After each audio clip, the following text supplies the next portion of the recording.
So let's begin. I've been contacted by a couple of people talking about that they find it difficult to meditate. So I thought we would spend some time on that today. And as usual, of course, in the context of self-compassion. As I keep saying, this is a gentleness practice, and you can't do it wrong. And I say that over and over again because there's a simple truth that I hear some really cool wisdom. And by the maybe 100th or 150th time I hear it, I start to get it. And the quote from Jeannie DePro that I read a couple of weeks ago still applies. And so I remind myself as often as I must, which is very often. So we live in a sort of an ungentle culture in an ungentle time, which makes this sort of mindfulness practice even that much more important. Because it's really easy to go A plus B equals I'm not doing it right.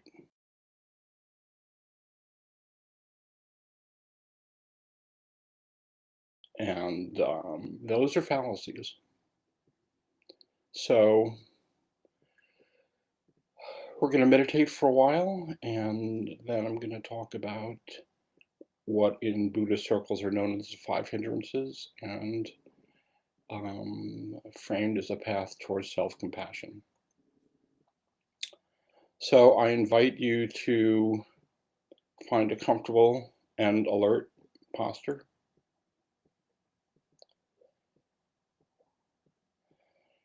Where you can be relaxed but alert, sitting up or laying down, doesn't matter. Gently close your eyes.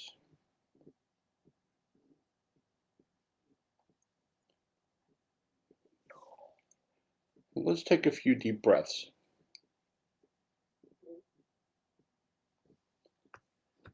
Slow, deep breaths.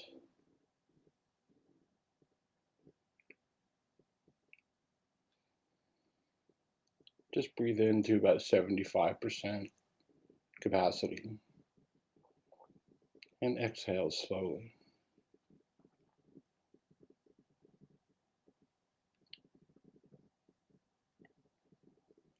And as we exhale,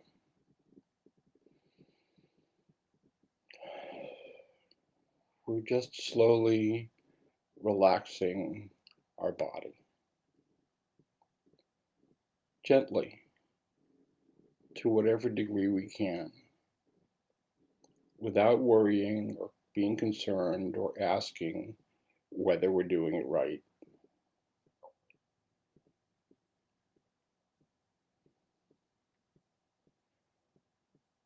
And notice your breathing. You're just noticing it with curiosity.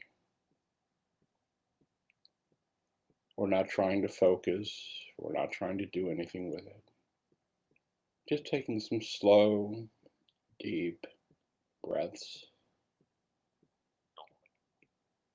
And as you exhale, let's release the muscles in your face.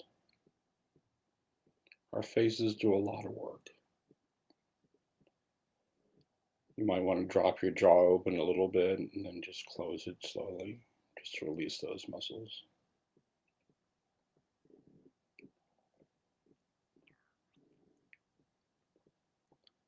And let your breathing return to normal.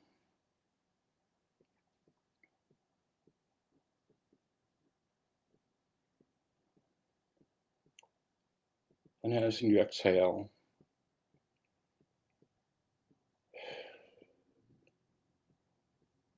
release your shoulders, just soften a little bit, to whatever degree you can. That may feel like a big ask. That's okay. There's no perfection sought or granted. And if you can't, just be aware of whatever is there. And just breathing in and out, relaxing your body a little more on the out breath.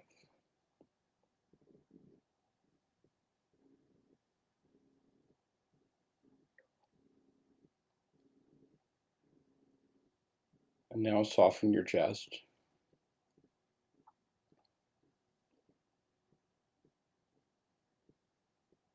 Just breathing out, relaxing the muscles in your chest, relaxing your body, relaxing your belly. We do a lot of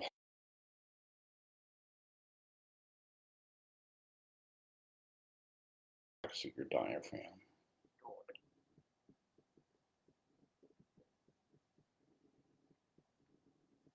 Just breathing in and out.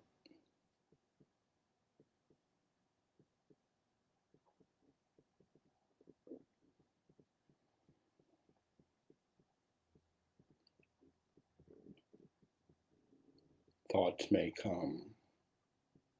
You might wander off. That's okay. When you notice, just start over and come back.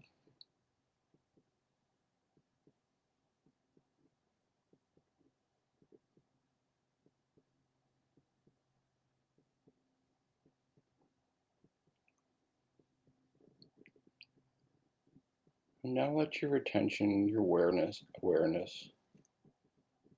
fall on your breathing.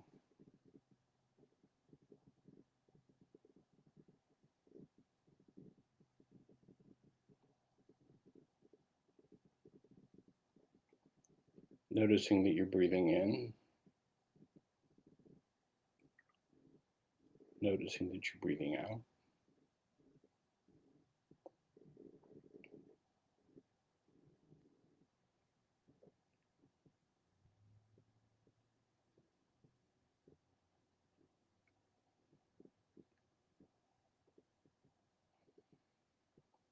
At the end of the exhale,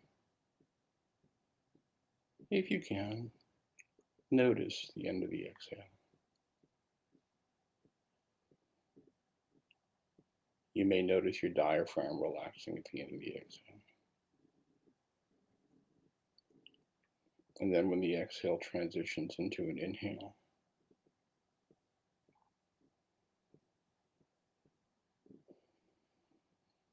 just ride the breath.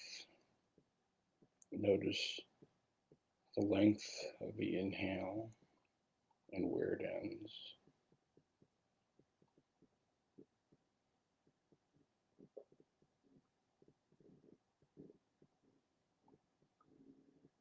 You're just noticing your breathing in whatever way works for you.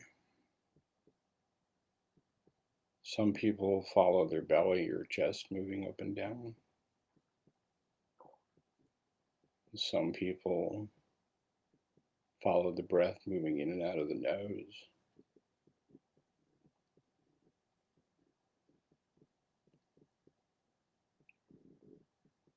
Not trying to make anything happen, we're just letting it happen.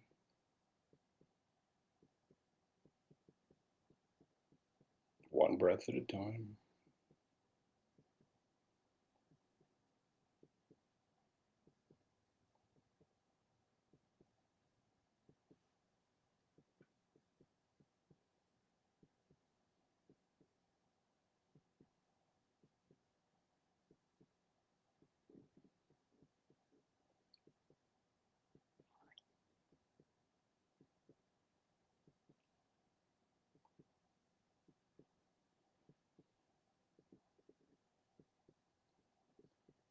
If you notice that you have stopped breathing, which some people do, because culturally we sometimes hold our breaths or forget to breathe, that's okay. Just notice whatever's going on. Bring your attention back to your breathing. Just noticing the body breathing, being in your body.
You may notice you've wandered off in thought.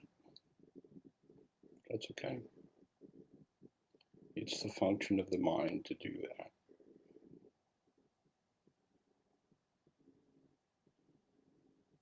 Gently, without frustration, without recrimination, just come back. Some people wander off into wondering whether they're doing this right because they've wandered off. Rest in knowing that you are doing this right, because you can't do it wrong. And come back to your breathing.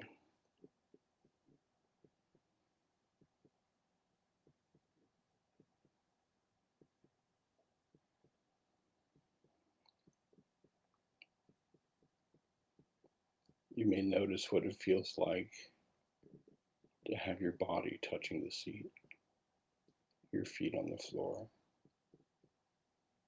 the body breathing in and out.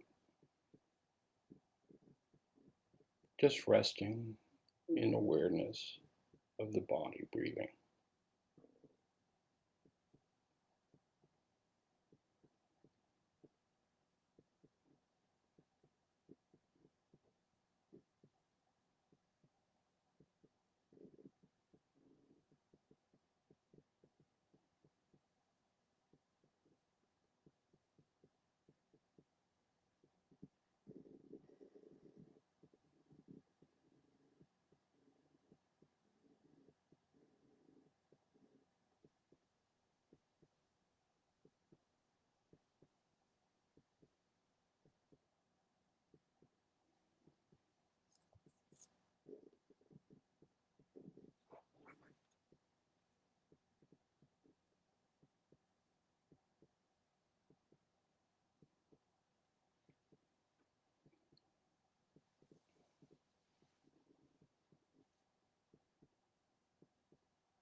If you've wandered off in thought, that's okay. It's a normal process. Without getting wrapped up in the content, you might notice the quality, planning, remembering, the tone, relaxed, angry. It's not to go down the road with it, just to notice the flavor of it.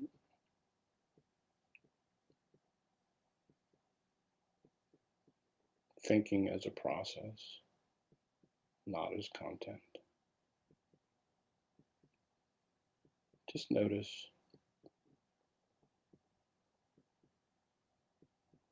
and return your attention to your breathing.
Just letting the mind soften,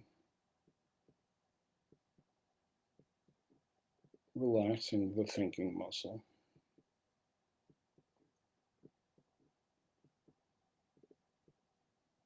being in the body, being in the moment.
Thoughts come and go. Feelings may come and go.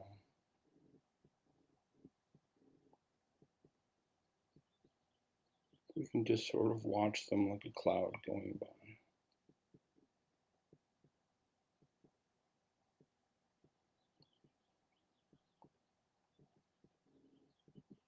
Come back into the body breathing.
Just breathing in and breathing out.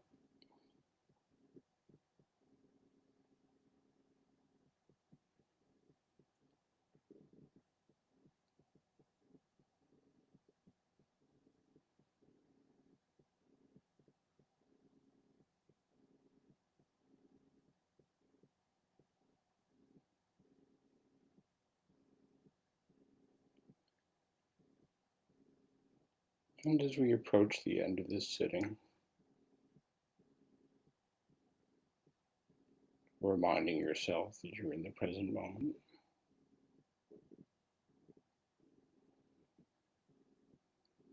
Whatever you did for these last minutes was absolutely right.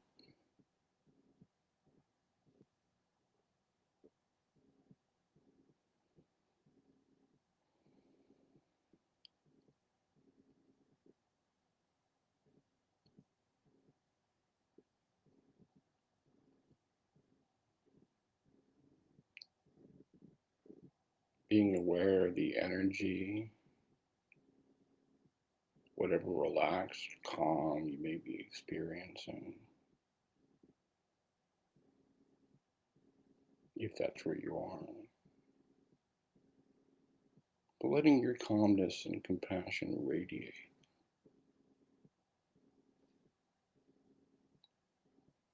Radiate out to whoever may be in your household, out around your neighborhood.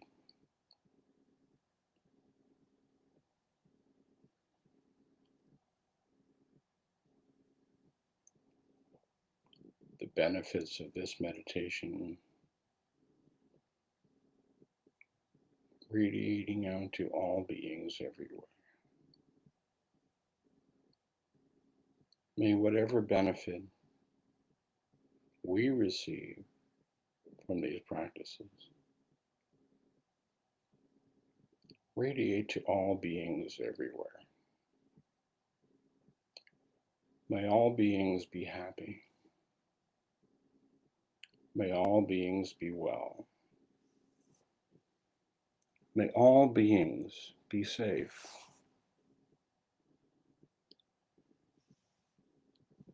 May all beings be at ease and at peace and free.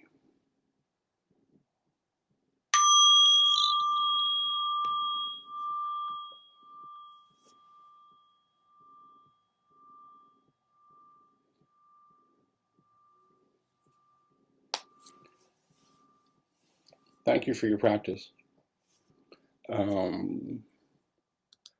A couple of things that I am putting in the chat.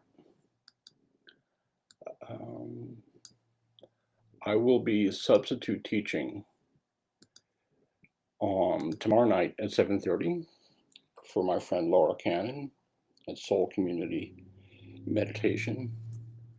That's also on Zoom, and I am putting that information in the chat.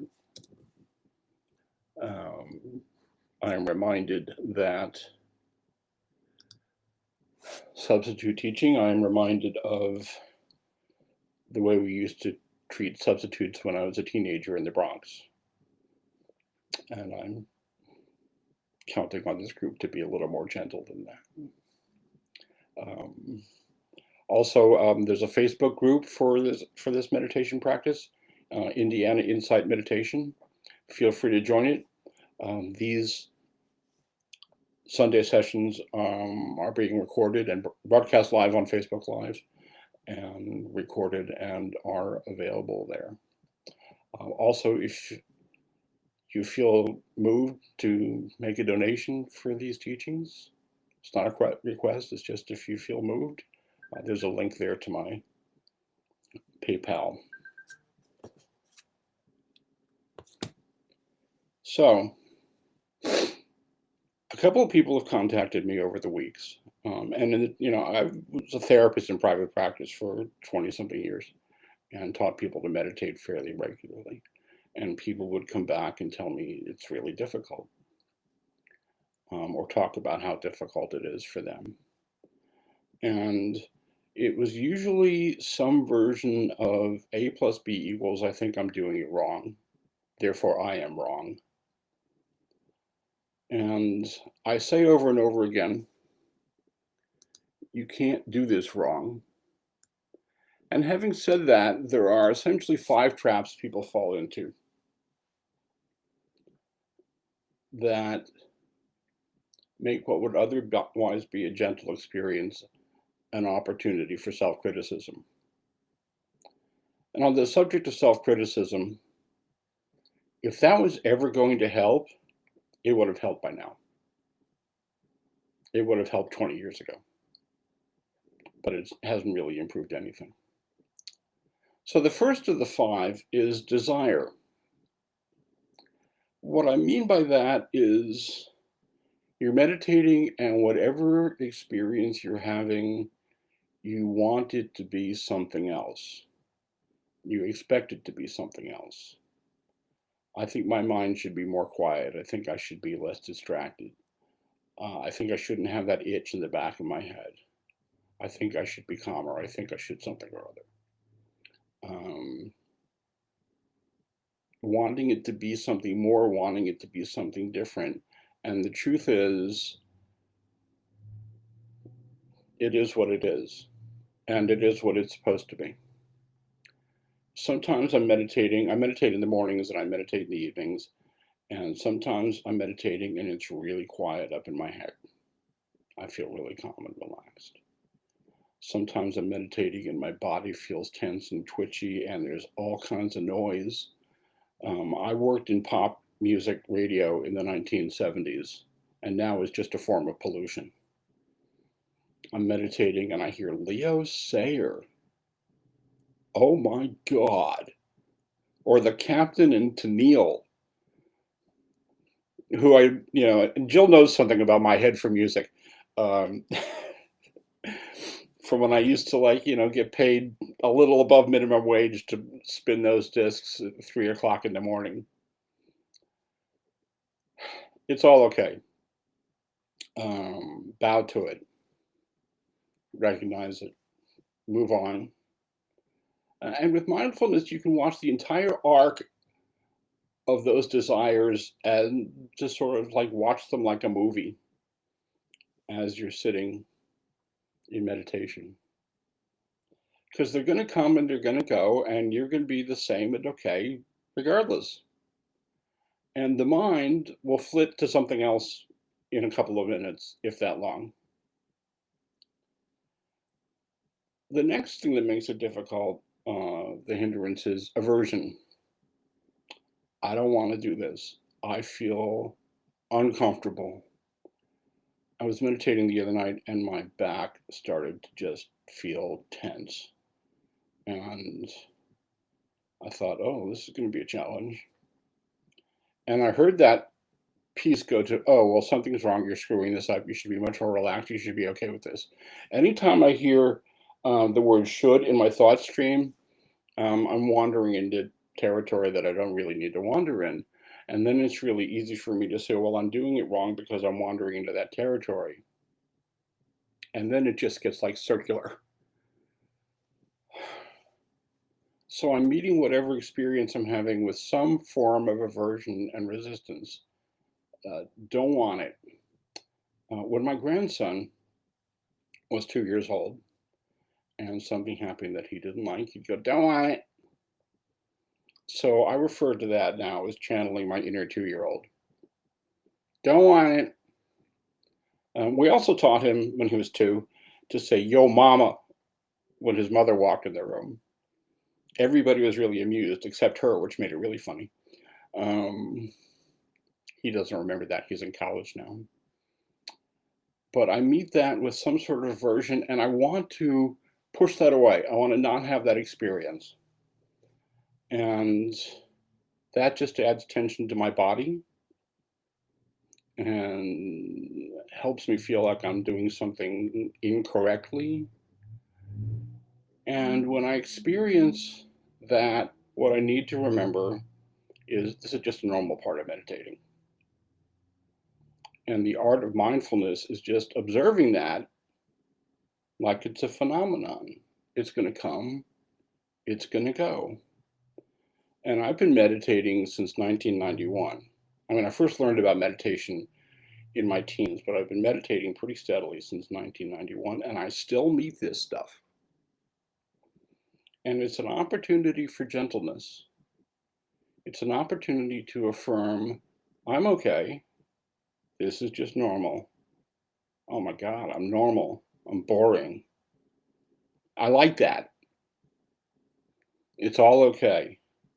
And when you experience these sorts of aversions and angers and frustrations, our mindfulness practice can help us learn how to just sit with it and refrain from judging ourselves. Just explore it. Notice how it feels in the body.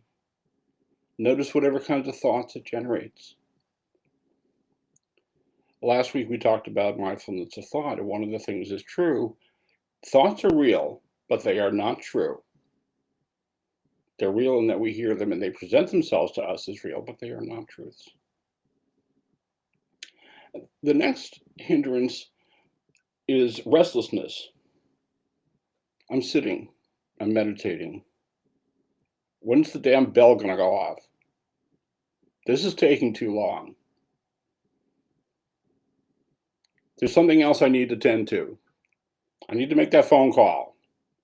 If I really, really have to do that, if it's that important, I should probably stop and go do it. But in all the years I've been meditating, I've never had anything that important that I have to stop and do it right now. Okay, if the house is on fire, I will stop meditating and go outside. Um, but that hasn't happened yet. It's just a normal part of the meditative process.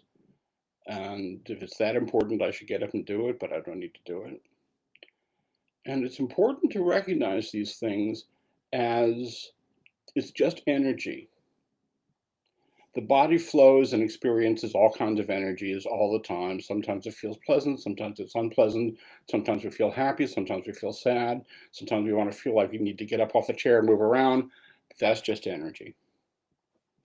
We can just observe that mindfully. Observe where it is in the body. Observe the messages we're getting from the thinking part of our mind, which, as I discussed last week, is actually a very small part of the mind. We get these little messages that tell us because we're a little restless, we're not okay. We just get to observe that. It's part of the natural phenomenon of things.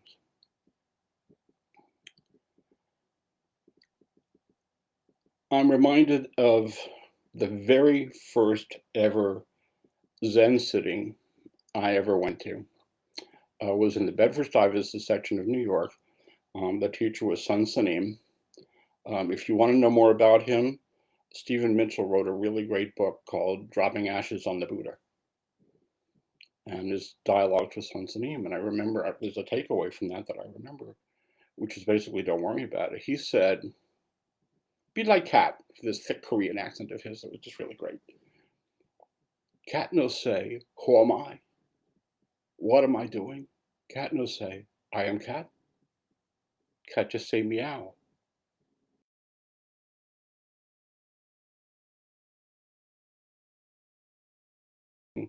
In the moment and say, oh, this is what it is. And take that as an opportunity to affirm that we are okay and we're sitting here and nothing is actually happening. The next hindrance is sleepiness. Talked about that a little bit in the last couple of weeks. I used to be really self-conscious about that, and I used to think that something was wrong if I was like sleepy and falling asleep. And I have a meditation teacher in California, a guy named John Travis. You should check him out. And I went on a day-long retreat with John and said, John, I keep falling asleep. He said, well, obviously you're tired. What I don't want to do, I'm sitting in front of an oak desk that used to belong to my father. I do not want to nod out and bang my head on the desk. That would be bad. I don't want to be snoring in the meditation hall. But if I do, I do. Okay, I don't have any control over that. It's just really natural, especially if you've had a long day, it's been tense, you've been running around a lot. You sit down, your body starts to wind down. Or you just had a large meal, or it's just one of those days. It's all good. These are all opportunities for awareness. That's really all they are. And they're opportunities for self-compassion, which is a practice, an opportunity to affirm, I'm having this experience and I'm still okay. And the last of these that I want to talk about is doubt. Self-doubt is a really powerful thing. I talked last week about the story of Buddha and Mara, when Buddha was about to awaken. And Mara, the god of illusion, was trying to stop the awakening. And when Mara had tried everything he or she, depending on which scripture you're reading, everything that he or she could find, and Buddha was unmoved, he pulled out the most powerful weapon he had and hurled self-doubt. He said, "What makes you think you are okay and can awaken?" And Buddha looked at that with complete gentleness and said, "Let's have tea. I see you, Mara. Let's have tea." A number of years ago, I was really lucky. Ajahn Sundar, who is the principal teacher of the Cambridge Abbey in England, um, was doing teachings around the US and came to the Insight Meditation Center where I used to go. And I got a chance. I'm a total groupie for interviews with teachers. I will drive distances for like that 15 minutes. I got a chance for an interview with Ajahn Sundar. And the takeaway from that is she taught me in those difficult moments just to say, "I see you, Mara." Self-doubt. Am I okay? Am I doing this right? Can I do this? That voice that says, "I'll never get this right. The others are doing it better." You look around the room in a meditation hall and all you see is everybody sitting there like this.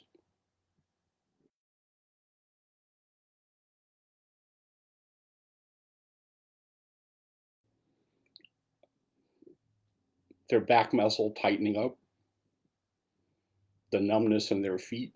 If they're sitting on the floor, you're not aware of the pain in their legs.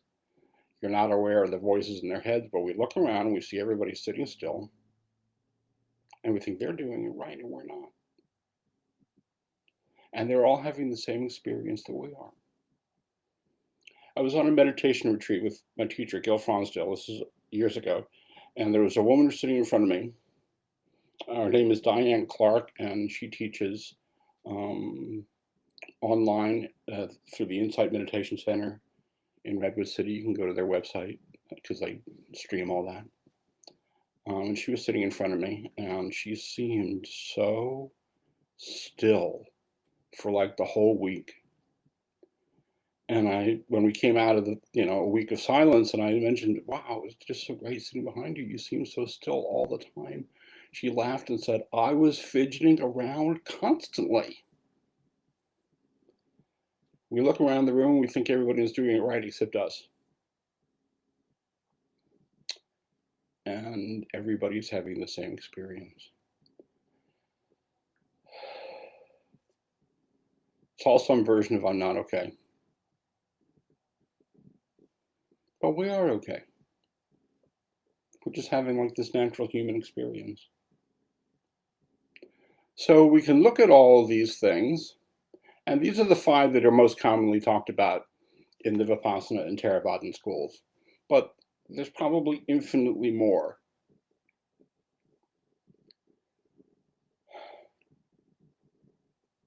Day to day, moment to moment, we get to decide that we're okay and we're in the right place. That's all there is to it. That really is the summation of the message of looking at the 5 hindrances. Anytime they're a gift. Anytime you notice yourself going to one of these, you can say, "Oh, look at that. That's just a phenomenon. Okay." Sometimes it might take a few minutes to get there. Sometimes it might linger around for part of an afternoon. Eventually, if you practice this enough, you'll come to it faster.